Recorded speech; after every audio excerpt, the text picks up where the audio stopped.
আজ বুধবার রামনবমী সারা দেশের সাথে সাথে হুগলির আরামবাগও ধুমধাম সহকারে পালিত হচ্ছে। আরামবাগ রামনবমী মহোৎসব কমিটির পক্ষ থেকে পুজো পাঠ ও শোভাযাত্রার আয়োজন করা হয়েছিল রামনবমী উপলক্ষে। আরামবাগের পাড়ের ঘাট সংলগ্ন উপানন্দ মালের বাড়িতে প্রায় 34 বছর ধরে পুজো হয়ে আসছে শ্রী প্রভু রামচন্দ্রের। সেই পূজায় সামিল হয়েছিলেন আরামবাগ বিধায়ক মধুসূদন বাগ, গোঘাট বিধায়ক বিশ্বনাথ কারক, বিজেপি আরামবাগ সাংগঠনিক জেলার প্রাক্তন জেলা সভাপতি সুশান্ত বেরা, উপানন্দ মাল, কার্তিক দত্ত থেকে শুরু করে বিশিষ্টজনেরা। রামনবমীর উপলক্ষে মন্দিরে আয়োজন করা হয়েছিল বিশেষ পুজো পাঠের। পাশাপাশি আরামবাগ রামনবমী মহোৎসব কমিটির পক্ষ থেকে আয়োজন করা হয়েছিল একটি বর্ণাঢ্য শোভাযাত্রা। এই শোভাযাত্রাটি আরামবাগ শহর পরিক্রমা করে পুলিশি কড়া নিরাপত্তার মধ্য দিয়ে আরামবাগে পালিত হচ্ছে রামনবমী মহোৎসব। 24 আওয়ার্স আরামবাগের রিপোর্ট।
রাম মন্দিরে আমরা যেখানে দাঁড়িয়ে রয়েছি সেটি হলো উপানন্দ মালের বাড়ি। এই বাড়িতেই প্রথম রাম পূজা শুরু হয়। আপনারা জানেন এটা হিন্দুদের অন্যতম একটি বড় উৎসব। ভগবান রামচন্দ্রের জন্মদিন উপলক্ষে জন্মদিন উদযাপন করবার জন্যই আজকে সনাতনীরা, ভারতবর্ষের 100 কোটি মানুষ যেমন আছেন তেমন সারা পৃথিবীতে বসবাসকারী সনাতনীরা আজকে রামের জন্মদিন উদযাপন করার উপলক্ষে তারা পূজা অর্চনা, গীতা পাঠ, রামকথা পাঠ এবং বিভিন্ন ধর্মগ্রন্থ পাঠ এবং শোভাযাত্রা বের করছেন, যেটা পশ্চিমবঙ্গ সহ সারা পৃথিবীতে হচ্ছে। এটা উপানন্দ মাল, তিনি হলেন এই রামনবমী উৎসব কমিটির সভাপতি, আমি হলাম সম্পাদক। ভগবান শ্রী শ্রী মর্যাদা পুরুষোত্তম রামচন্দ্রের জন্মতিথি। আজকের দিনটা পরম্পরাভাবে সারা ভারতবর্ষ তথা পৃথিবী জুড়ে সনাতনী হিন্দু যারা আছেন তারা এই দিনটাকে খুব শ্রদ্ধার সাথে পালন করে।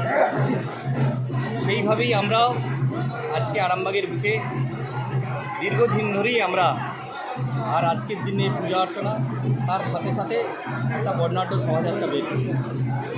প্রতি বছরেরই নেই। আর এই জায়গা থেকে এই যে রাম মন্দির, সম্মানীয় উপানন্দ মালের বাড়ি থেকে, এই মন্দির থেকে আমরা প্রতি বছরই আর শোভাযাত্রা বের করি। এখানে শ্রী শ্রী রাম নবমী মহোৎসব পরিচালন সমিতির পক্ষ থেকে প্রত্যেক বছরই আমরা এই এলাকার সনাতনী মানুষ যারা আছে তাদেরকে আমরা আমন্ত্রণ জানাই। সাথে সাথে এই র্যালি যখন শেষ হবে তারপরে আমরা প্রসাদ বিতরণের ব্যবস্থা নেব। আজকে আমরা খুব আনন্দিত, কারণ আপনারা সকলেই জানেন দীর্ঘ 500 বছর পরাধীন ভারতবর্ষে রাম মন্দিরের জন্য যে লড়াই চলেছিল, সেই লড়াইয়ে আমরা আজকে খুব আনন্দিত, কারণ আমরা রামলালার মন্দির প্রতিষ্ঠা করতে পেরেছি।